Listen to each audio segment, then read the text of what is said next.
आराम आप सभी को मेरी तरफ से। तो आज हम बनाने वाले हैं बासी चावल के आटा, जो कि रात में बच जाते हैं अक्सर हम सभी के घर में। तो शुरू करेंगे इसकी रेसिपी क्रिस्पी से डोसे की।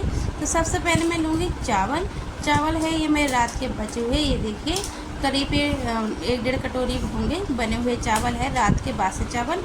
तो इसे मैं मिक्सर जार में डाल दूँगी। ये रहा मेरे पास मिक्सर जार।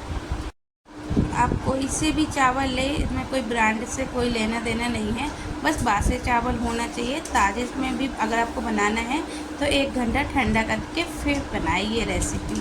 तो यहाँ मैं सारे चावल एक मिक्सर में डाल रही हूँ, साथ ही मैं थोड़ा सा पानी डाल रही हूँ। ये देखिए बिल्कुल छोटा वाला कप होता है उससे भी 1/4 कप या 1 कलछी मान लीजिए। अब यहाँ पर मैंने करी। इसके बाद हम अपनी मिक्सी में चला लेंगे इसको। देखिए एक बार चलाया था मैंने 10 सेकंड के लिए, तो ये हुआ नहीं, मतलब पानी की कमी है इसमें। तो ये गाढ़ा पेस्ट बनाया था, हम इसमें थोड़ा सा पानी और डालेंगे, 1/4 कप से भी कम। तो ये 2 घूंट के करीब जो पानी होता है उतना डालेंगे। अब इसके बाद मैंने फिर से चला लिया, तो ये इस तरीके से पेस्ट बन गया हमारा। तवा अभी गर्म नहीं है, मैंने ऐसे ही डोंगा रखा है क्योंकि मेरी किचन में स्पेस कम है, इसीलिए वीडियो शूटिंग के लिए। तो यहाँ पे मैं स्वाद अनुसार नमक डालूंगी चावल के पेस्ट में। इसके बाद हम डालेंगे कुटी हुई लाल मिर्च तीखी वाली। इसके बाद मैं डालूंगी थोड़ा सा धनिया पाउडर। इसके बाद मैं 2 हरी मिर्च ले लूँगी कटी हुई बारीक, और साथ ही थोड़ा सा कड़ी पत्ता ले लूँगी, 2-3 लीफ बारीक कटा हुआ। साथ में 1/4 कप चम्मच ले लूँगी मैं जीरा। वो भी जो चावल का हमने पेस्ट बनाया था उसी में ही डाल लेना है। उसके बाद बारीक कटी हुई प्याज लूँगी मैं, कम से कम लूँगी 1/4 जो होती है प्याज का, बहुत छोटा सा हिस्सा लेना है। अगर सिरके वाली प्याज है तो समझ लीजिए सिर्फ उतनी छोटी सी ही प्याज लेनी है। फ्लेवर के लिए ले रहे हैं हम, ये ऑप्शनल है, आपको नहीं डालना तो आप ना डालें। तो डोंगे को मैं साइड में कर लूँगी और पैन की गैस जला लूँगी, और तवे को रखा है मैंने हाई फ्लेम पर यहाँ पे, और करीब 2 चम्मच डाल दूँगी रिफाइंड। आप कोई सा भी ऑयल यूज़ कर सकते हैं, पर सरसों का यूज़ ना करें, उसकी जगह आप देसी घी का यूज़ कर सकते हैं। जैसे मैं अच्छे से फैला लूँगी। इसके बाद जैसे ही हल्का सा तवा मेरा गर्म होगा तो मैंने गैस सिम कर रखी है। उसके बाद मैं डालूँगी इसमें राई, जो छोटी सरसों बोलते जो, वो डाल दूँगी। और ये सेम गैस है इसीलिए ज़्यादा तड़क नहीं रहा है, पर कोई बात नहीं। इसके बाद हम अपने पेस्ट में डाल देंगे हल्का सा इनो मेरा पहले से ही खुला हुआ था। और यहाँ पे एक गलती मैंने करी है, इनो का पैकेट से ही डाला, चम्मच से नाप के नहीं रहा था। मेरा इनो जो है थोड़ा सा ज़्यादा डल गया है, तो उससे क्या होगा कि मैं आगे बताती हूँ आपसे कि उससे क्या गड़बड़ हुई।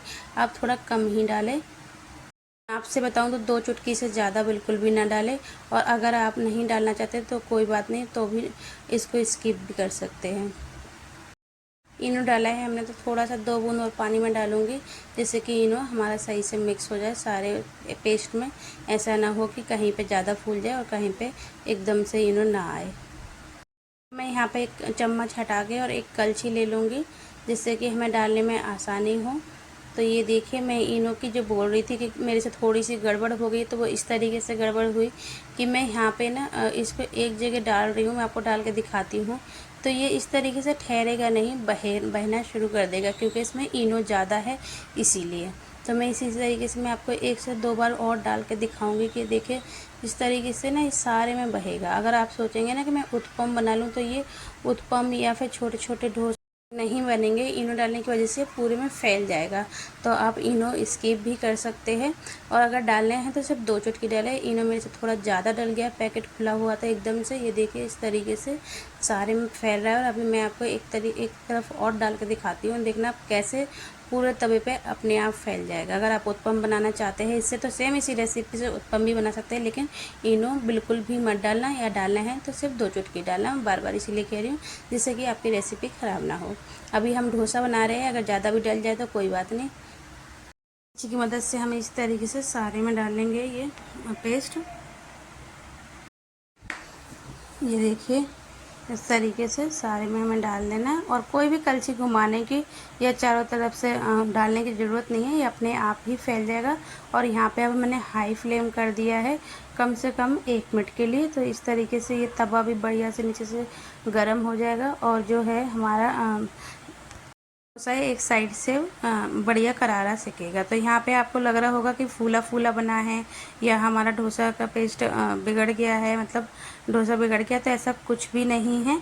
आप पेशेंस रखिए, 1 मिनट हाई फ्लेम पे रखना है, उसके बाद हमें 30 सेकंड के करीब सिम पे रखना है। और एक साइड से डोसा बिल्कुल यूँ देखते देखते इस तरीके से देखिए बैठ जाता है। ये पहले इनो डालने की वजह से थोड़ा पहले फूलता है, लेकिन बाद में बैठ जाता है। इनो मैंने इसलिए डाला है कि पचने में बड़े बुजुर्गों के लिए अच्छा होता है, इसलिए डाला है, बाकी ज़रूरत ऐसी खास है नहीं। तो हम यहाँ पे देखिए साइड में पलट के दिखाती हूँ आपको कितनी इजीली ये पलट जाएगा।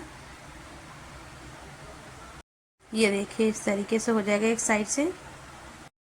तो अभी मैं यहाँ पे हुआ नहीं था सही से, तो करीब मेरे को 45 सेकंड हुए थे, तो मैंने यहाँ पे 15 से 30 सेकंड और रखा। तो करीब 1.25 मिनट टाइम देख के मैंने यहाँ पे रखा, तो इस तरीके से सीख गया था।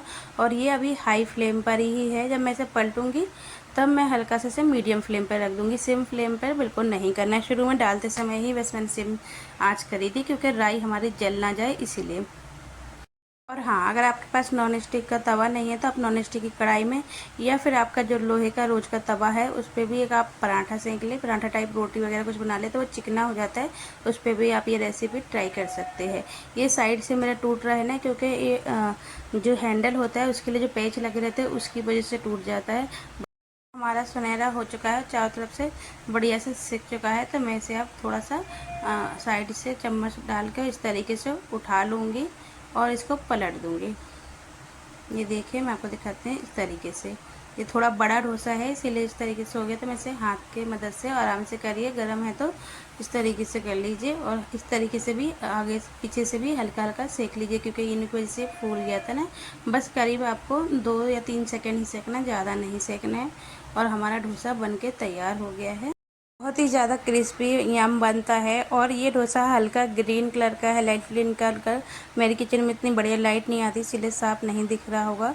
ग्रीन इसलिए हो गया था कि हमने जो है करी लीफ इसके साथ पीस दी थी पेस्ट में, इसीलिए। और इतना पतला बना है कि आपको यकीन ही होगा कि आपने इसमें प्याज या हरी मिर्च या कुछ भी मटेरियल ऐड किया है, ऐसे ही लगेगा सिर्फ आपने चावल का ही बनाया, और बहुत कुरकुरा बना है।